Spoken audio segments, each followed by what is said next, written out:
A man convicted of killing a Southern Kentucky police officer in a drunk driving crash learned his punishment today. Casey Byrd was sentenced in Laurel Circuit Court. Sergeant Logan Medlock died when Byrd's truck crashed into his cruiser in October of 2022. WKYT's Phil Pendleton has more on what took place as Medlock's family, friends, and police crowded into the courtroom. It is our top story at 4.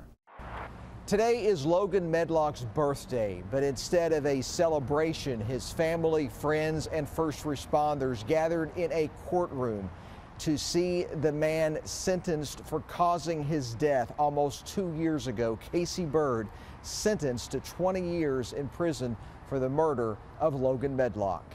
You know, it's hard to start a healing process when you're constantly worried about what the penalty phase is going to lead to. But the judge took the jury's recommendation and sentenced Byrd to the 20-year sentence on the murder offense. He'll also serve 30 days each on DUI and criminal mischief charges, but it will be served concurrently with the 20 years on murder. Byrd was found guilty of murder following the jury trial in Bowling Green earlier this month. There was testimony that Byrd drove 70 miles per hour in a 35 zone, ran a red light, and had been drinking heavily before the crash. Sergeant Medlock was killed when Byrd's truck collided with and caused the cruiser to roll over. 2 families has lost a son. I mean, we've lost our son. He's gone forever.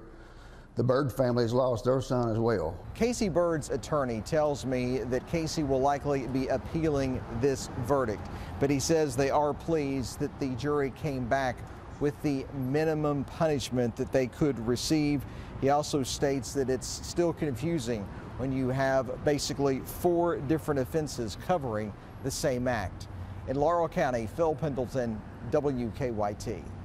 Byrd's attorney also asked that the Department of Corrections be notified that Byrd is a former corrections officer himself and that special modifications may be necessary for his security.